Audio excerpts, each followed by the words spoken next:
nos objectifs, c'était d'abord mieux connaître les représentants des autres régions de montagne européennes, voir ce qui existait en matière de politique en faveur de la montagne dans ces zones-là, et essayer de monter une espèce de lobby, un groupe de pression auprès de la Commission européenne pour obtenir des mesures en faveur de l'agriculture de la montagne européenne.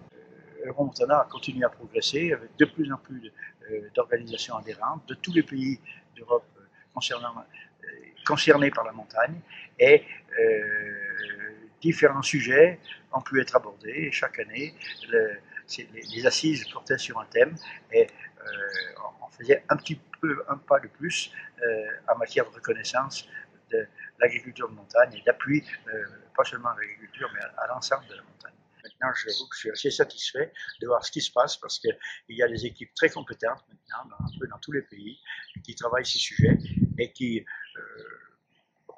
permettent enfin à la montagne de se développer et de non plus partir en couille.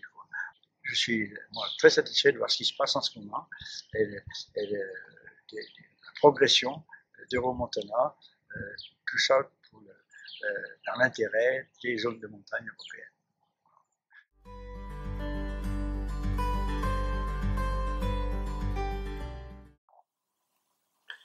André Marcon, ancien vice-président d'Euromontana, je voudrais dire à tout le monde combien je suis fier et heureux d'avoir présidé aux destinées d'Euromontana pendant 4 ans. Euromontana m'a beaucoup apporté. Il m'a apporté une connaissance beaucoup plus importante du multisectoriel, et puis une grande ouverture aux faits européens et de ce qu'on pouvait faire en tant que coopération avec les différents pays européens. Ce que j'ai apprécié à Euromontana, c'est la souplesse de l'organisation. Une petite organisation qui ne se prend pas la tête, qui est extrêmement souple pour se jeter sur les dossiers. Je peux dire d'ailleurs que si la mention réservée produits de montagne a maintenant été acceptée au niveau européen, on le doit essentiellement à Euromontana. L'Europe est un enjeu majeur au moment où certains veulent s'en retirer. C'est Euromontana qui a bien montré que la coopération entre les hommes de bonne volonté pouvait créer des projets assez extraordinaires. Alors, longue vie à Euromontana, que les successeurs continuent sur la trace de leurs aînés, mais surtout qu'ils inventent encore d'autres projets, d'autres et de nouveaux modèles. Merci.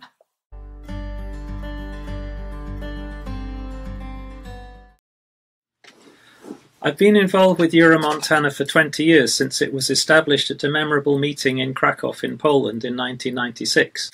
As someone who works for a research institution, it's been a very useful partner in many projects, working on a wide range of topics, including mountain foods, research in mountain areas, and currently sustainable social innovation in rural mountain areas. And so Euromontana really is an organization I'm very glad to belong to, with lots of energetic and really committed people who really want to make a difference for the future of Europe's mountains and their people.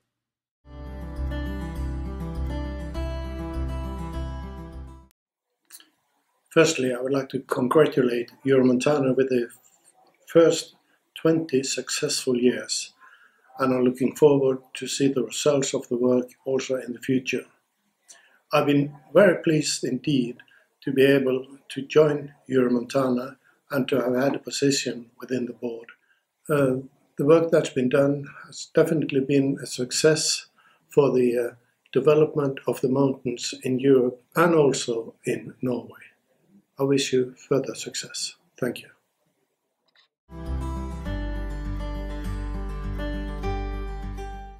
Niretzat ohore bada, Euromontanako taldea 20 urte urren hontan zoriontzea. Kontutan izan behar dugu gaine Euskadi izan zela erakunde sortzaileetako bat. Ezkoa dugu danok elkarrekin, Europako erakunde guztiak, mendiko zona dugun erakunde guztiak elkarrekin aurrera egitea, eta Euromontanak horri ematen digu. Aurrera egiteko aukera, denok elkarrekin batera, gure zonaldeak defendatzeko.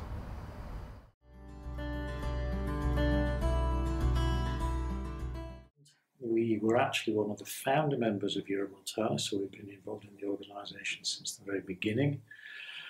The benefit to us as an organisation has been several benefits, really. First and foremost, I think, is the organisation's high standing here in Brussels really have a good, strong influence on rural policy in Europe. And to us as an organisation, that's very valuable because we wouldn't get that access through other means. We also found it incredibly beneficial to work with partners across Europe because we can all learn from each other. We're all doing different things in a similar environment, and we can all learn about what works, what doesn't work, take good ideas, adopt them in our own region. The other thing we get out of Euromontana is actually it's good fun. It's a really nice network, friendly people willing to share their experience, share their knowledge. The staff are really good and, again, willing to share and help members, and I would recommend membership to any organisation that has a remit in the development of rural and mountainous areas.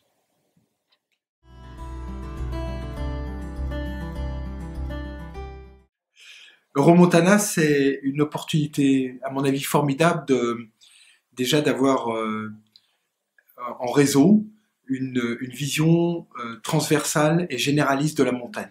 Et puis le fait d'être en réseau apporte aussi une culture d'échange qui, par exemple, pour le SUACI Montagne-Alpes, a créé un échange avec les Roumains depuis 2 ans maintenant, qui se fait, où il y a des visites croisées, mais également des échanges d'expériences.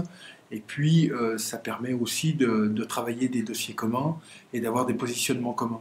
Il y a une voie à défendre au niveau européen qui est sous l'angle du projet, sous l'angle positif de se faire connaître. Et cette voie-là, Euromontana permet de l'exploiter de façon tout à fait convenable.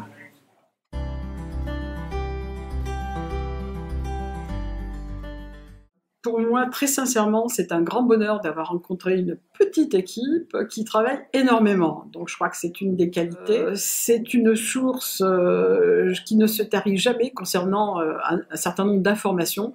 Quand j'ai besoin d'informations très particulières sur une conférence ou sur autre chose, eh ben, je trouve toujours une grande écoute et j'ai aussi toutes les informations. Voilà.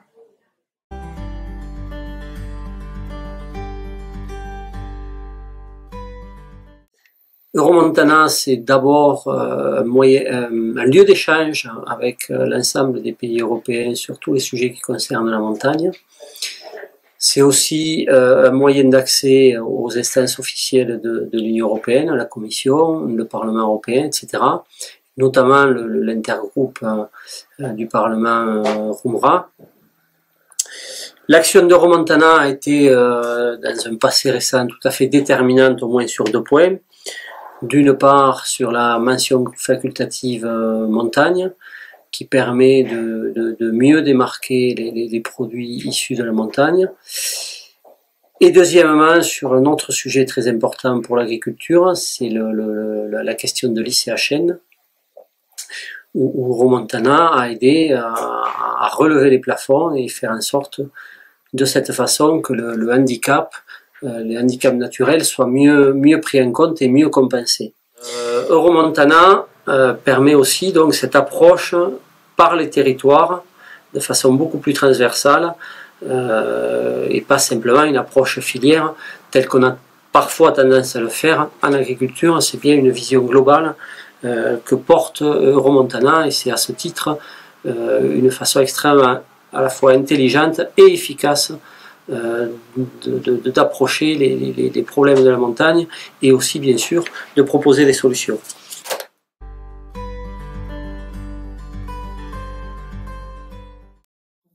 Euromontana, c'est comme un arbre qui a des racines bien fortes sur le terrain, qui sont les membres d'Euromontana. L'arbre Euromontana, comme un arbre, a une tige qui sont les lignes politiques, donc les décisions qui sont prises et les activités qui sont menées. Et l'arbre Euromontana a aussi les feuilles.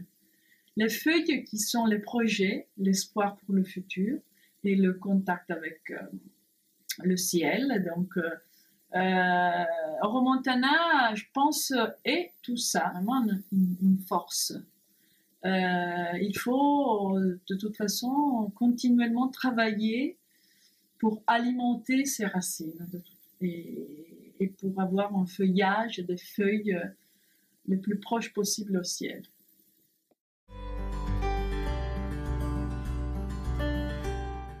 My name is Lars Hustvedt and I work for Sogn og Fjordane County Municipality. During 8 months in 2016, I worked 50% for Euromontana. This offered me a unique possibility to expand my network and also to better understand the policy development in Brussels.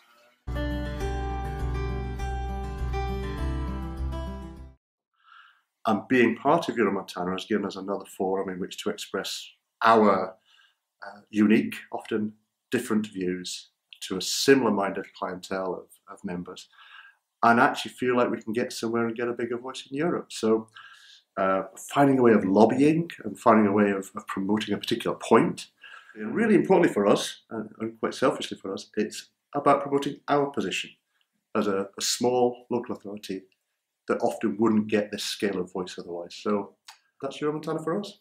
Thank you.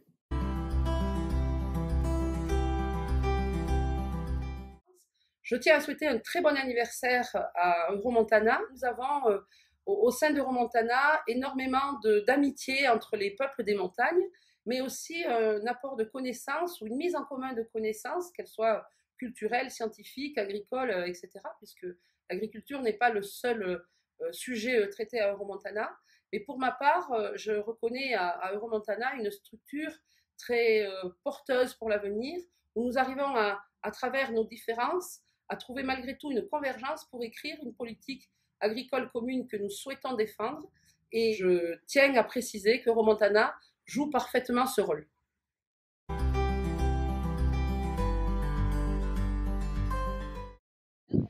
We are members of Euromontana, and for us being part of this big network is an opportunity to share our experience, is an opportunity to be a member of European projects we have developed to Interreg 4C with Euromontana, and is something that makes us be aware that we are not alone, and living in the mountains is very, very positive. Congratulations and jubilations. Euromontana is 20 years and we celebrate and we congratulate. Euromontana is a very important organization for us in Norway and Sogn og Fjordane, and we wish you all the best for the next 20 years and hope a young lady then can sing a new congratulations song to you.